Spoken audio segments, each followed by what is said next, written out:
Un éléphant qui se balançait sur une toile d'araignée, et qui trouvait ce jeu tellement amusant que bientôt vint un deuxième éléphant.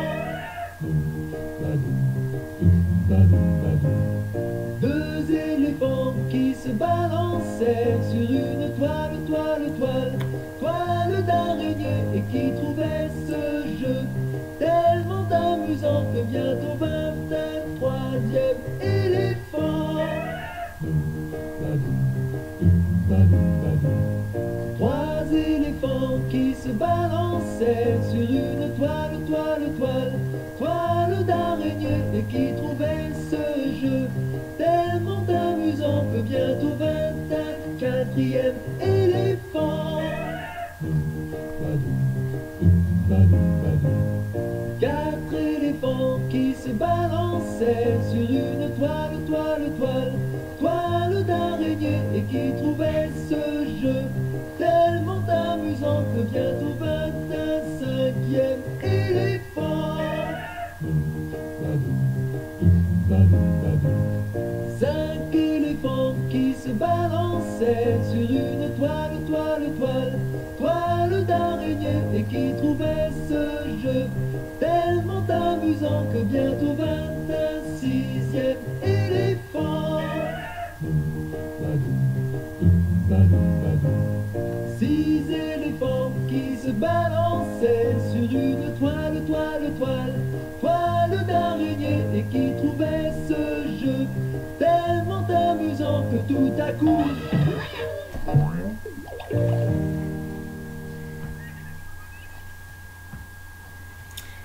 Bonjour à tous les enfants, j'espère que vous allez bien.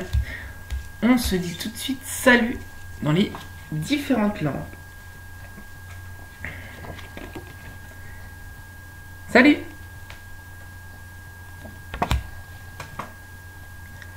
Hello.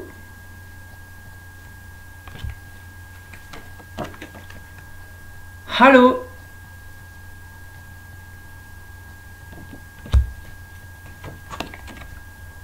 Hola.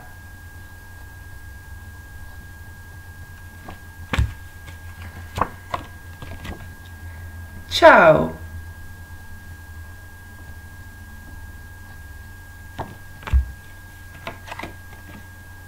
Hi.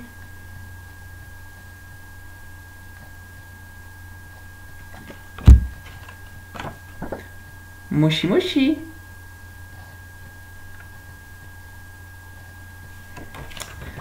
Ok, parfait. On enchaîne avec la date.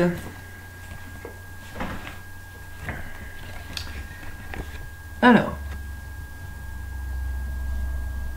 hier, nous étions mardi 19 mai. Aujourd'hui, nous sommes mercredi 20 mai. Et demain, nous serons jeudi 21 mai.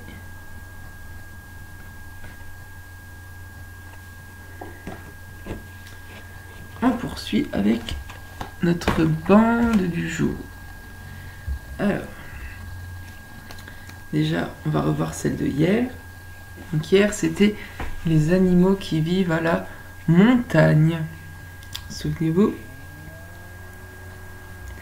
Donc on avait le papillon, le hibou, le loup, l'ours, la chèvre,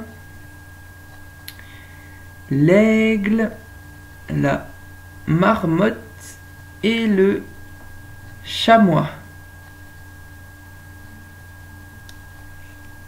Ok. Aujourd'hui, on va voir les animaux de la mer. Les animaux qui vivent dans l'eau, dans la mer.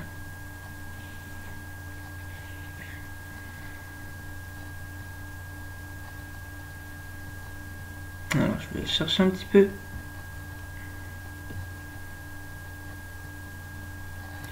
Alors, le premier, c'est un crabe. Ensuite, on a une baleine,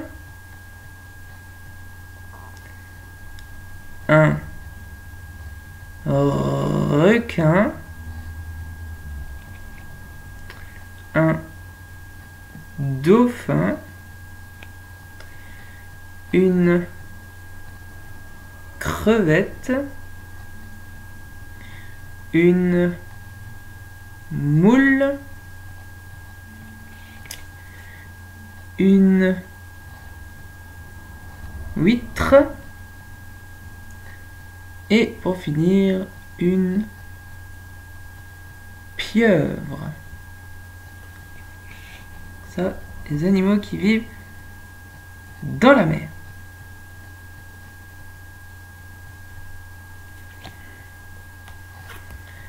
Ok, on continue avec notre jeu de phonologie. Alors, il nous reste encore 2 fois ce jeu et ensuite on passe à un autre jeu. Ce jeu, souvenez-vous, c'est quand on se trompe avec des sons qui se ressemblent. Alors aujourd'hui, 2 sons qui se ressemblent, le son K et le son G. D'accord? Par exemple, cadeau et gâteau. Vous voyez? K, G. Alors, je ne le trouve pas. Il s'est bien gâché. Je suis gâché. Non, je suis caché. J'aime bien le gâteau au chocolat. C'est pas le gâteau au chocolat, c'est le gâteau. Le petit oiseau est dans la gage. Il est enfermé dans la gage. Non, il est enfermé dans la cage. Il fait froid. Je dois mettre mes gants. J'enfile mes gants. Le train s'est arrêté à la gare. Nous sommes arrivés à la gare. Non, nous sommes arrivés à la gare. J'aimerais bien une glace au chocolat. Alors, pas une glace, mais une glace. Pour effacer le crayon de papier, on prend une gomme. Non, pas une gomme, mais une gomme. J'ai faim, donc je vais prendre mon goûter. À 4 heures, on ne prend pas le goûter, on prend le goûter. J'ai un gros ventre. Pas un gros ventre, mais un gros ventre. Et un dernier. Oh mince, j'ai marché dans une grotte de chien. Alors, on ne marche pas dans une grotte de chien, mais on marche dans une crotte de chien. C'est pas de chance. Ok. Demain, il nous restera ch. Et ensuite, on va passer à un autre jeu de phonologie. Ok. Alors, pour le jeu avec les chiffres. Aujourd'hui, nouveauté, je vous ai ramené un jeu qu'on devait faire à l'école. Mais je vais le faire avec vous en vidéo. Ça ira aussi normalement. C'est le jeu de la cible. Alors, normalement, chaque enfant aurait dû prendre d'abord 2 balles, lancer les balles sur la cible, et il aurait fallu compter le score. Donc pour compter le score, il faut compter les 2 balles. Donc on a d'abord la balle orange, elle est tombée sur le 2. Donc vous avez déjà 2. Mais la balle bleue est tombée sur le 3. Donc on a 2 de la balle orange, 3 de la balle bleue. Donc en tout, ça fait 5. Donc là, l'enfant aurait marqué 5 points. Et on était censé faire un petit jeu comme ça, chacun son tour. Mais bon, du coup, je vais poser les balles sur la cible. Et on va essayer de trouver le score ensemble.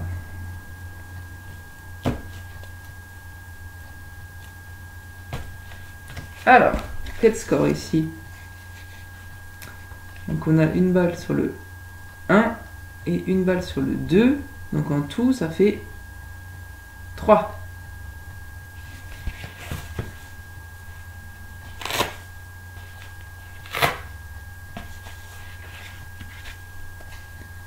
Alors ici, une balle sur le 2 et une balle sur le 4. En tout, ça fait 6. D'accord? Donc 4 et 2, ça fait bien 6.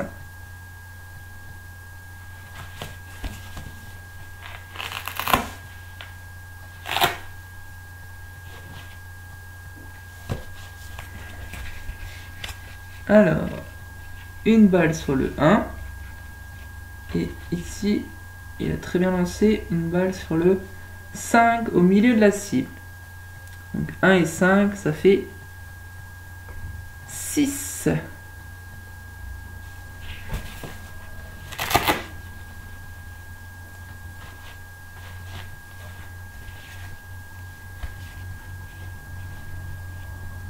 Là, une balle sur le 3, une balle sur le 4. En tout, ça fait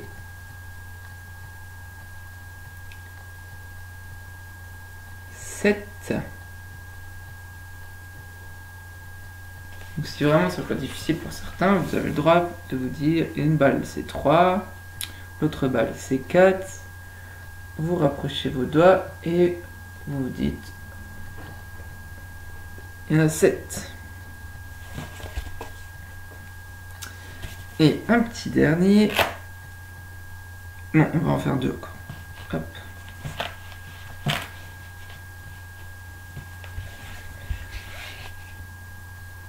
Donc une balle dans le 5 et une balle dans le 4. Donc en tout, ça nous fait 9.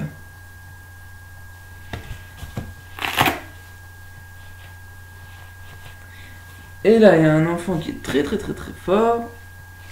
Il a réussi à mettre les 2 balles au milieu. Donc il a fait 5 et 5. Donc ça, souvenez-vous, c'est toujours très facile. 5 et 5. On a 10 doigts. Donc 5 et 5, ça fait 10. Ok. Alors, peut-être que demain, on essaiera avec la 3e balle.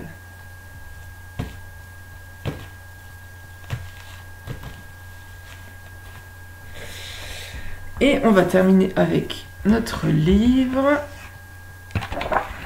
Ok. Alors, on est toujours sur les animaux et leurs bébés. On a bientôt fini. Je pense encore cette semaine et après on aura fini. Donc aujourd'hui, on va voir le flamant rose. Alors, à quoi ressemble le nid d'un flamant rose? Est-ce que vous pensez que c'est dans un arbre? Est-ce que vous pensez que c'est par terre? Parce que vous vous souvenez, la dernière fois, on a vu que les oiseaux peuvent faire des nids un petit peu partout.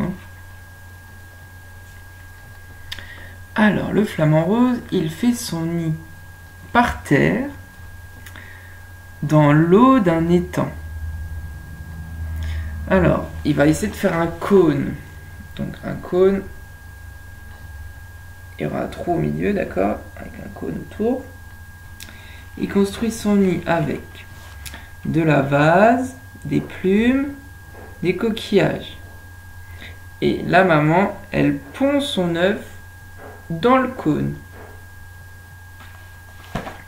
Et ensuite, les parents couvent cet œuf.